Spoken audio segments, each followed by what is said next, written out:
Story start होती है। हम देखते हैं जमीन पर लेटी हुई एक लड़की को उसकी गर्दन के चारों ओर बड़े बड़े हाथों से पकड़ा जा रहा है, जिससे उसे देखने वाले किसी के अजीब हाव भाव पर सवाल उठ रहा है। लड़की के गले से पकड़ तुरंत छूट जाती है और भयभीत आदमी अपने हाथों और भ्रम की ओर देखता है और सवाल करता है कि क्या हो रहा है। प्रतिक्रिया करने का समय न होने पर उसे दूर फेंक दिया जाता है और वह जमीन पर बुरी तरह गिर जाता है। प्रभाव के कारण उसे खांसी होने लगती है और लड़की खड़ी हो जाती है और घबराहट से उसे देखती रहती है। लाल बालों वाला युवक भ्रमित रहता है और जो कुछ हुआ उसके बारे में खोया हुआ रहता है, सोचता रहता है कि वह कहाँ है और क्या वह बेसुध है। समझ में न आने पर लड़का भ्रमित हो जाता है, जिससे अत्यधिक घबराहट होने लगती है और उसके बाद गंभीर सिर दर्द होने लगता है। दर्द के साथ कई अपरिचित लोगों और लाल आंखों वाले एक बड़े सफेद भेड़िए की यादें भी जुड़ी होती हैं। आदमी अपनी गर्दन पर एक लंबी तलवार से चौंक जाता है और लड़की चुनौती पर कायम रहने की बात करती है और उसे अपना भाई बताती है। धीरे धीरे उसकी ओर देखती है, जो आहत और शर्मिंदा लगती है, और उस पर उसे जमीन पर फेंकने का आरोप लगाती है और उस पर आगे बढ़ रहा है। लड़की उसे घूर कर देखती है। लंबे लाल बालों वाला पात्र पूरी तरह से घबराया हुआ महसूस कर रहा है और अभी भी उसकी गर्दन पर तलवार है। कहते हैं कि उन्हें इस बारे में कुछ नहीं पता कि फिलहाल क्या हुआ। महिला के चेहरे पर संदेह और क्रोध की झलक दिखाई देती है, क्योंकि वह लड़के के व्यवहार में तेजी से बदलाव को समझने के लिए संघर्ष करती है। अचानक छोटे गुलाबी बालों वाली एक छोटी लड़की दूर से आती है, सीधे लड़के पर चिल्लाती है कि उसकी बड़ी बहन उसे पसंद नहीं करती है। लड़की इस बात पर जोर देती रही कि लड़का कई बार अन्य लड़ाइयां हार चुका है और शर्मिंदगी से बचने का नाटक कर रहा है। लड़का खोया हुआ और मुंह बनाते हुए छोटी लड़की पर व्यंग्यपूर्वक टिप्पणी करता है कि वह भी उसे पसंद नहीं करता है। बहन। छोटी लड़की परेशान हो जाती है और उसे बेशर्म कहती है, लेकिन उस लड़की द्वारा उसे रोका जाता है, जो कहती है कि उसने पहले ही मामला सुलझा लिया है। जब महिला लड़की को उठाती है और उसे अपनी बाहों में ले जाती है, तो उसकी ऊंची एड़ी के चारों ओर एक नीली रोशनी दिखाई देती है। उनके जाने के बाद लड़का अपने सिर पर हाथ रखता है और मन ही मन बुदबुदाता है कि उसे लगता है कि वह सपने में नहीं है। साथ ही यह भी उल्लेख करता है कि उसे अपनी गर्दन पर तलवार की ठंडक महसूस हुई। लड़के को खांसी के साथ खून आने लगता है और चक्कर आने लगता है। वह पास के एक बड़े पेड़ के सहारे खुद को संभाल लेता है। तभी कोई उसे नैनेविन नाम से पुकारता है। नाम सुनते ही उसे एहसास होता है कि वह गेम के अंदर है। नश्वर तलवार की किंवदंती जानकारी को एक साथ जोड़ने के बाद उसे याद आया कि भूरे बालों वाली लड़की नैनेविन थी। गेम की कहानी के अनुसार वह चिन्नयम का किरदार निभा रहे थे, जिसे उसके खिलाफ लड़ाई हारनी थी। कहानी में लड़की को पीड़ा देने वाला एनपीसी उसका बड़ा भाई था, जिसके साथ उसे रहने के लिए मजबूर किया गया था। 6 महीने के बाद उसके चरित्र को आकाश की प्रतियोगिता के नाम से जाने जाने वाले युद्ध में मार दिया जाएगा। लड़का एक बदकिस्मत छोटे पात्र के रूप में पुनर्जन्म लेने से निराश है। काश वह कम से कम नायक होता। सईंग। वह याद करते हैं कि जब वह छोटे थे तो वह उस चरित्र के सभी महत्वपूर्ण संवाद दृश्यों को छोड़ देते थे जिसमें वह अब हैं। वह कहते हैं कि उन्हें चिन्नयम की कहानी अस्पष्ट रूप से याद है, लेकिन उन प्रमुख घटनाओं को याद करने के लिए भाग्यशाली हैं जो घटित होने की संभावना थी। फिर लड़का लंबे काले बालों और लंबी गुलाबी पोशाक वाली एक खूबसूरत युवा महिला को देखकर आश्चर्यचकित हो जाता है, जो कहती है कि वह उसे ढूंढ रही थी। सौभाग्य से लड़के को इस चरित्र की कहानी याद है और उसकी याद में लड़की उसकी मदद करने का नाटक करके उसकी नाजुक स्थिति का फायदा उठाती है, जबकि वास्तव में बड़े भाई चिन्यम का समर्थन करती है। व्याओ जियोन उसे सांत्वना देने के लिए एक बहाने का उपयोग करता है और उसके सारे सार को अवशोषित कर लेता है, उसे चिन्ह में स्थानांतरित कर देता है, जिससे उसकी खेती को बढ़ावा मिलता है। खूबसूरत लड़की एक पत्थर पर फिसलने का नाटक करती है और लड़के की मदद का इंतजार करती है, लेकिन वह कोई प्रतिक्रिया न देकर उससे बचता है, जिससे वह जमीन पर गिर जाती है। लड़की उठती है, शिकायत करती है और सवाल करती है कि उसकी मदद क्यों नहीं की गई, और उल्लेख करती है कि उसकी पीठ पर चोट लगी है। वह उस पर दबाव डालती है कि उसे इसकी भरपाई कैसे की जाएगी। डरपोक नायक का तर्क है कि उसने उसकी मदद नहीं की क्योंकि पुरुषों और महिलाओं के लिए एक दूसरे को लापरवाही से छूना अनुचित है। वह यह भी दावा करता है कि वह उसकी प्रतिष्ठा को बर्बाद नहीं करना चाहता था और सुझाव देता है कि बेहतर महसूस करने के लिए उसने अपनी चोट पर दवा लगाई। फिर वह उसकी मदद करने से बचने के लिए जल्दी से भाग जाता है, जबकि वह गुस्से में चिल्लाती रहती है कि उसे उठने के लिए उसकी मदद की जरूरत है। जमीन पर गिरी लड़की वापस उठने की कोशिश करती है और उसे चिंता होती है कि वह अपने बड़े भाई को बताए बिना कैसे वापस आएगी। लड़का एक बड़े सुंदर 2 मंजिला मंदिर में पहुंचता है, जहां उसका खेल एनपीसी शायद सोता है और प्रशिक्षण लेता है। यह स्थान लूजू संप्रदाय का है और वह दिव्य क्षेत्र छोड़ने के लिए अपने टोकन की खोज करता है, क्योंकि वह इसके बिना बाधा को पार नहीं कर सकता है। प्रवेश करने पर उसे चिंता होती है कि यदि उसे जो चाहिए उसे प्राप्त करने के लिए मिशन पूरा नहीं किया गया तो वह 6 महीने के बाद मर जाएगा, जैसा कि उसके पूर्व निर्धारित था।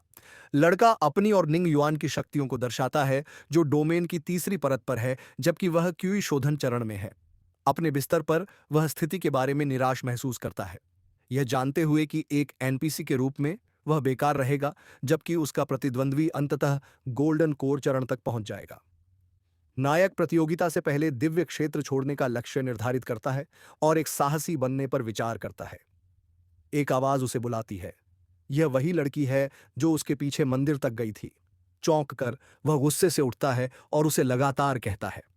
लड़की झुकती है और चिड़चिड़े स्वर में जोर देकर कहती है कि बड़ी बहन निंग युआन उसे कभी पसंद नहीं करती थी। एक अन्य प्रयास में वह दावा करती है कि वह दूसरी लड़की से कम आकर्षक नहीं है और सवाल करती है कि उसके बजाय उसे क्यों नहीं चुना जा सका। उसके प्रयासों से परेशान होकर लड़का लेटा रहता है और कोई प्रतिक्रिया नहीं करता है, जबकि वह दरवाजा बंद कर देती है और उसे सांत्वना देने की पेशकश करती है।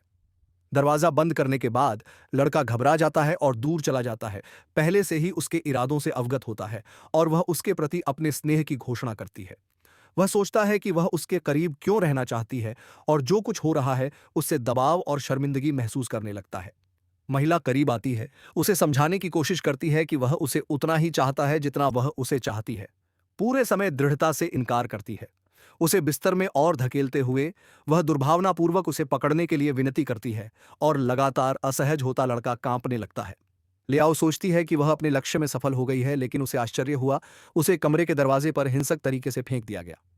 अविश्वास में वह वहीं रहती है जहां उसे फेंका गया था, जबकि नायक एक ऐसी शक्ति को देखता है जिसे उसने अपने हाथों से निकलते हुए कभी नहीं देखा है। स्थिति को समझने की कोशिश करते हुए उसे पता चलता है कि उसका निवास करने वाला मेजबान एक राक्षस है और हालांकि कमजोर है, इसकी खेती नींव स्थापना चरण के बराबर है। लड़की अभी जो कुछ हुआ उससे आश्चर्यचकित है और समझ नहीं पा रही है कि कोई व्यक्ति जो पहले बेकार और शक्तिहीन था, उसे कैसे चोट पहुंचाने में कामयाब रहा। लड़का बहादुरी से बात करते हुए उसे बिना अनुमति के उसके कमरे में प्रवेश करने के उसके अपमान के बारे में बताता है, जैसे उसने किया था। लड़की एक बार फिर परेशान होकर कहती है कि वह उसे काफी समय से पसंद करती है, लेकिन वह अपने जवाब पर अड़ा हुआ है। उनके आदान प्रदान के बाद वह हताशा दिखाती है और इस बात से चकित होती है कि इतने कमजोर व्यक्ति ने इतनी सारी क्षमताएं कैसे हासिल कर लीं। कमरे के बाहर थोड़ी दूरी से उसे अपने कपड़ों पर टिप्पणी करते हुए सुनना संभव है, क्योंकि उन्हें छात्रावास से बाहर ले जाया जा रहा है। फिर लड़की को लात मारी जाती है और दरवाजा बंद कर दिया जाता है, जिससे वह बाहर निकल जाती है। जबकि अंदर का लड़का उसके इरादों को समझने में गर्व महसूस करता है, यह कल्पना करते हुए कि अगर उसे हर चीज के पीछे की सच्ची कहानी नहीं पता होती तो क्या होता। लड़का विचारशील हो जाता है। उन्हें यह याद नहीं है कि चरित्र वर्णन में वुल्फ कबीले के राक्षस के शरीर पर हावी होने का उल्लेख किया गया था। एनपीसी का उद्देश्य बेकार होना था और खेती नहीं करना था, लेकिन इससे उसे उपयोगी होने की बहुत उम्मीद है, क्योंकि अगर वह बेहद कमजोर रहा तो उसका भाग्य खतरनाक होगा। मंदिर के आसपास के जंगल को छोड़कर लड़का जल्दी से छिप जाता है, सब कुछ देखता है और मानता है कि वह किसी का ध्यान नहीं खींच पाएगा। उनके दिमाग में, चूंकि यह एक वास्तविक दुनिया है, यह बिल्कुल खेल की तरह नहीं होगी, लेकिन बाधाएं अलग अलग होंगी, जिससे उन्हें वह अवसर मिलेगा जो वह चाहते थे। वह भागने के बारे में सोचता है और तेजी से भागता है, क्योंकि उसे देखने के लिए आसपास कोई नहीं है, लेकिन उसे आश्चर्य होता है बाधा अभी भी मौजूद है। अपने चेहरे पर बार बार प्रहार करने के बाद लड़का वापस गिर जाता है और स्वीकार करता है कि उसके टोकन के बिना दिव्य क्षेत्र को छोड़ने का वास्तव में कोई रास्ता नहीं है। दूसरी तरफ भूरे बाल और छोटी पीली पोशाक वाली एक लड़की है, जिसे हर कोई जिंग चिंग के नाम से जानता है। वह सहजता से बाधाओं को पार कर जाती है और समाचार मंडप के प्रधान संपादक के रूप में भी पहचानी जाती है। वह उससे पूछती है कि क्या वह पहाड़ छोड़ना चाहता है, क्योंकि वह छिपते हुए नाकाबंदी को पार करने की कोशिश कर रहा था। जो कुछ हुआ उसे छिपाने की कोशिश कर रहा था। नायक एक कहानी गढ़ता है कि वह बस चल रहा था और थक गया था, इसलिए आराम करने के लिए बैठ गया। उसकी वापसी के बारे में उत्सुक होकर वह पूछता है कि अगर वह पहले ही किसी मिशन से या किसी अन्य कारण से लौट आई है तो वह वहां क्यों है। वह बताती है कि उसे खबर मिली थी कि उसने निंग युआन को चुनौती दी थी और वह इस पर रिपोर्ट करना चाहता था। एम्बेरस का कहना है कि यह खबर बहुत तेजी से फैली और उसने आगे कहा कि उसने अपना मिशन छोड़ दिया क्योंकि उसने उस लड़ाई के बारे में अफवाहें सुनी जिसे उसने चुनौती दी थी। चूंकि उसके पास कुछ खाली समय था, उसने एक लेख लिखने के बारे में सोचा और संयोग से उसकी मुलाकात उस व्यक्ति से हो गई जो जानकारी चाहता था। फिर वह उससे कहता है कि यह सब गलतफहमी थी और उसने उसके सिर पर चोट मारी है, लेकिन वह जल्द ही उससे सवाल करती है। लड़की जानना चाहती है कि क्या वह वास्तव में अपनी बड़ी बहन को पसंद करता है और उल्लेख करती है कि ऐसी फुसफुसाहट है कि वह जिंग से उससे ईर्ष्या महसूस करता है। यही कारण है कि वह उसे इतना परेशान करता है। एम्बेरस लेकिन दृढ़ निश्चयी, वह दोनों भाई बहनों के बीच के रिश्ते को समझाते हुए कहती है कि वे सिर्फ साथी हैं। उलझन में वह पूछता है कि उसे निंग में दिलचस्पी क्यों होगी, यह देखते हुए कि एक पहाड़ उन्हें अलग करता है और वह शायद ही उसे देख पाता है। फिर उसे उसका बयान याद आता है जब उसने उसे चुनौती दी थी, जहां उसने उल्लेख किया था कि यदि वह उसे हरा देगा तो वह उसे अपनी पत्नी बना लेगा। ऐसा कहा जाता है कि भूरे बालों वाली लड़की एक महान बहन है क्योंकि वह अंततः सुनहरे कोर चरण में आगे बढ़ेगी। नायक शर्मिंदा महसूस करता है और वह टिप्पणी करती रहती है कि निंग को भगवान न जाने क्या कहा जाए भी कहा जाएगा क्योंकि वह पूरी तरह से घबराया हुआ है। वह एक कहानी गढ़ता है कि जिस दिन उसने यह बयान दिया था उस दिन वह नशे में था। अपनी दृढ़ता के साथ वह पूछती है कि ऐसी कहानी बनाने और उसे चुनौती देने के लिए उस आदमी ने कितनी शराब पी थी। वह यह भी पूछती है कि क्या उनका कोई पिछला इतिहास है और बदले में गपशप के लिए 3 आध्यात्मिक पत्थर पेश करती है और मंदिर लौट जाती है। लड़के का कहना है कि उसने अपने कमरे में औषधीय सूप गर्म करना छोड़ दिया है और उसे जाना है। जैसे ही वह बाहर भागता है, वह उसका पीछा करती है और अपनी बड़ी-बड़ी मुस्कुराती आंखों से एक साथ वापस जाने के लिए कहती है क्योंकि वे पड़ोसी हैं। शर्मिंदा होकर उसने प्रस्ताव स्वीकार कर लिया और जब वह छोटा था, तब चरित्र दृश्यों को छोड़ देने के अपने पिछले व्यवहार पर पछतावा करता है। पुराने विषय को फिर से उठाते हुए वह अपनी बड़ी बहन के साथ चुनौती के बारे में बात करती है और कहती है कि उसने उस समय और प्रयास को देखा जो वह उसका सामना करने के लिए निवेश करने को तैयार था। लड़का, जो पहले से ही बातचीत से थक चुका है, सोचता है कि अगर उसके पास उतना समय होता जितना वह बताती है, तो वह 6 महीने बाद नहीं मरता। मंदिर में उसके साथ जाते हुए वह लगातार प्रतियोगिता के बारे में बात करती है और एक दुर्लभ तलवार के बारे में बताती है जो उसकी मदद करेगी। लेकिन लड़का अब सहन नहीं कर सकता और एक बार और सभी के लिए स्पष्ट कर देता है कि उसके मन में के लिए कोई भावना नहीं है। वह बातचीत से उसे उकसाने की कोशिश करती है, उनके बीच संघर्ष का जिक्र करती है और सहानुभूतिपूर्वक कुछ प्रगति की कामना करती है। आंगन में घूमते हुए वे बातें करते हैं और वह अनुमान लगाती है कि वह अब उस स्थान पर नहीं रहना चाहती।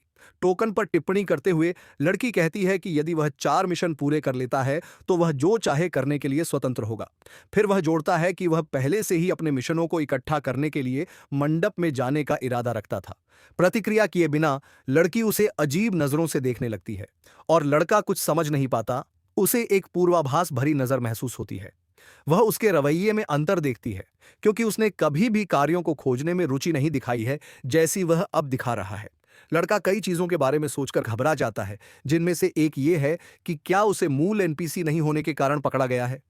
लेकिन वास्तव में लड़की इसका श्रेय प्यार की शक्ति को देती है जो उसे एक बार फिर निंगयुआन की ओर फेंकती है और उसे सुस्त महसूस कराती है। राहत महसूस करते हुए उसने मिशनों में अपनी रुचि को छुपाने के लिए कुछ आविष्कार किया और उसे समझाया कि वह अपना समय बर्बाद नहीं करना चाहता है। छात्रावास में पहुंचने पर पहले से ही रात हो चुकी है और लड़की लड़कों के मन में बदलाव से खुश है। वह इस बात पर जोर देती है कि अगर बड़ी बहन के लिए उसके मन में कोई भावना है तो वह जानना चाहेगी और समझने का समय लिए बिना लड़की जल्दी से अपने कमरे में चली जाती है। उत्साहित होकर उसे रिपोर्ट से बहुत उम्मीदें हैं। अपनी वसंत और शरद ऋतु